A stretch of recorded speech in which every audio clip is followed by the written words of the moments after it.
नमस्कार दोस्तों, मेरे इस YouTube चैनल में आप सबका स्वागत है। आज के इस वीडियो में हम वैदिक संस्कृति से संबंधित कुछ प्रश्नों को हल करेंगे। तो चलिए देखते हैं। पहला प्रश्न है पूर्व वैदिक या ऋग्वैदिक संस्कृति का काल किसे माना जाता है?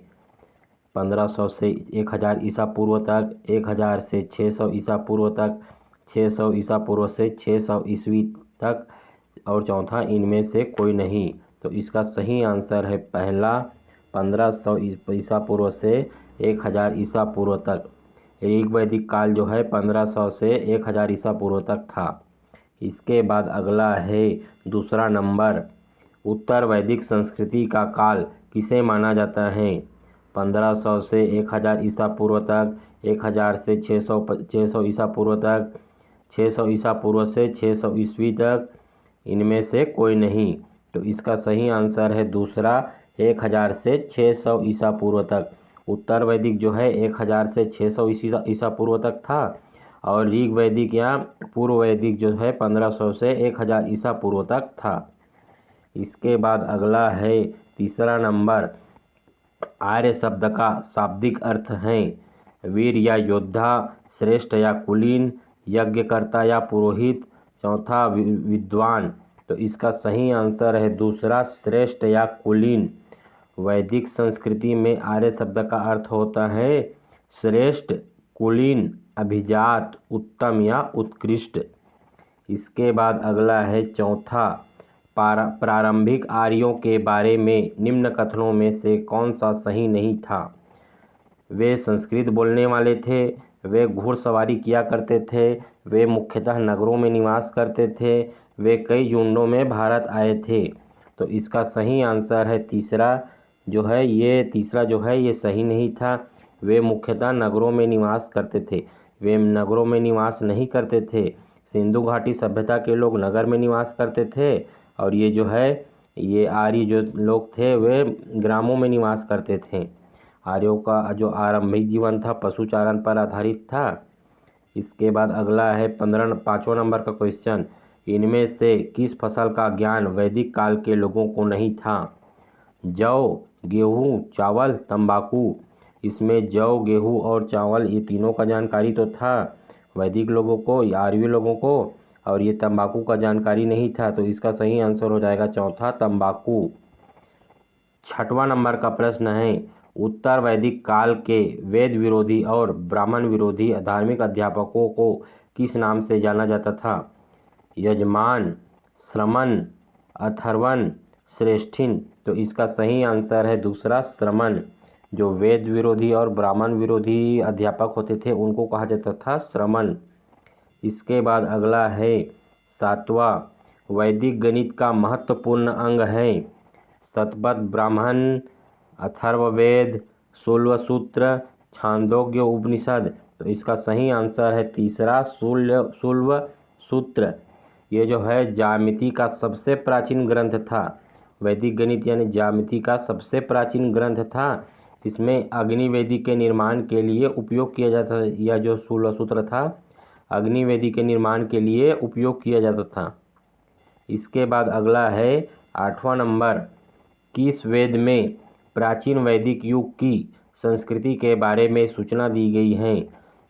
ऋग्वेद, यजुर्वेद, अथर्ववेद, सामवेद। तो इसका सही आंसर है पहला, ऋग्वेद। ऋग्वेद सर्वप्रथम लिखा गया वेद है।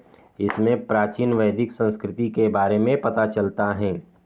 इसके बाद अगला है 9वां नंबर, निम्नलिखित में से उत्तर वैदिक काल में लिखे गए ग्रंथों का सही क्रम कौन सा है? वेद, ब्राह्मण, अरण्यक, वेद, उपनिषद, ब्राह्मण, अरण्यक, तीसरा उपनिषद, वेद, ब्राह्मण, अरण्यक, चौथा वेद, अरण्यक, ब्राह्मण और उपनिषद। जो था ग्रंथ था उत्तर वैदिक काल में उनके लिखे गए क्रम थे, सबसे पहले वेद लिखा गया था, उसके बाद लिखा गया था ब्राह्मण, उसके बाद लिखा गया था अरण्यक, और उसके बाद लिखा गया था उपनिषद। तो इसमें कौन सा ऑप्शन है? तो इसमें ऑप्शन है पहला नंबर। ये जो है इसका सही क्रम है वेद, ब्राह्मण, अरण्यक और उपनिषद।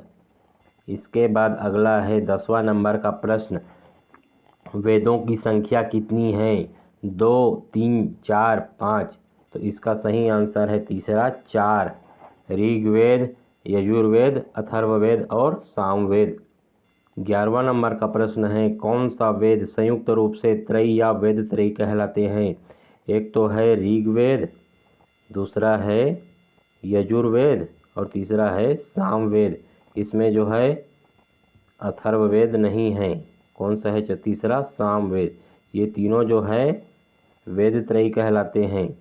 तो इसका सही आंसर हो जाएगा ऋग्वेद, यजुर्वेद और सामवेद। ये पहला जो इसका सही आंसर हो जाएगा। इसके बाद अगला है 12वां नंबर का प्रश्न, भारत के राज चिन्ह में प्रयुक्त होने वाले शब्द सत्यमेव जयते किस उपनिषद से लिए गए हैं? मुंडक उपनिषद, कठ उपनिषद, ईश उपनिषद, बृहदारण्यक उपनिषद।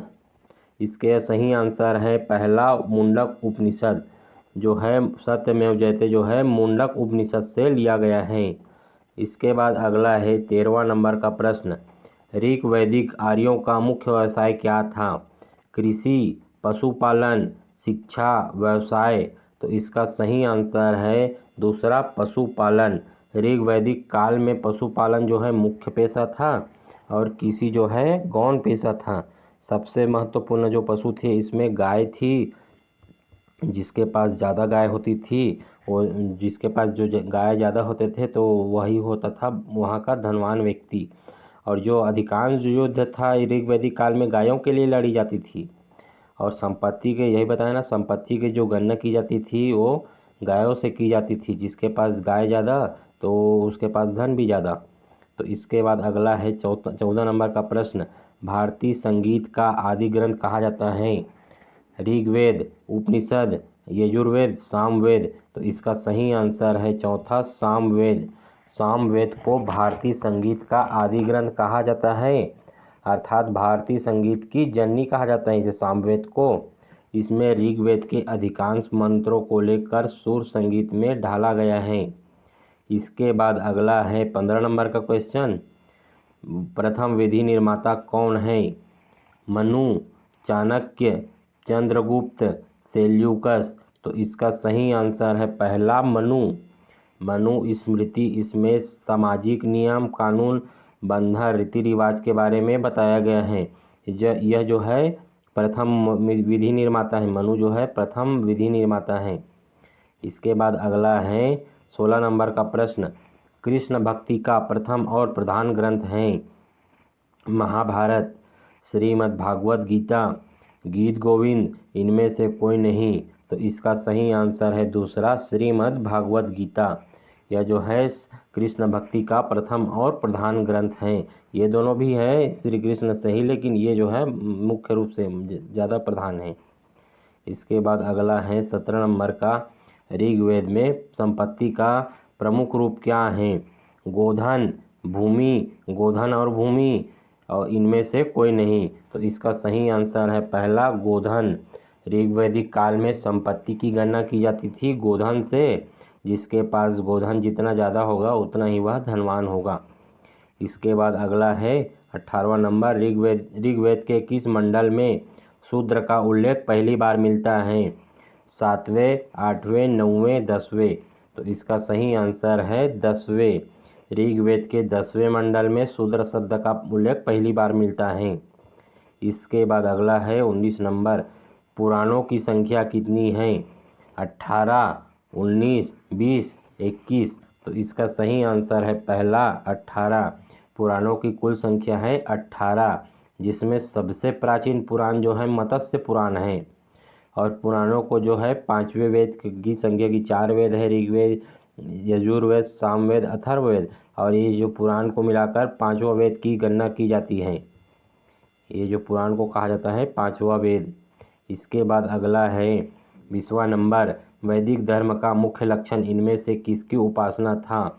प्रकृति, पशुपति, देवी माता, त्रिमूर्ति। तो इसका सही आंसर है पहला प्रकृति। इस समय में जो देवी देवताओं की पूजा की जाती थी उनका सीधा संबंध होता था प्रकृति से।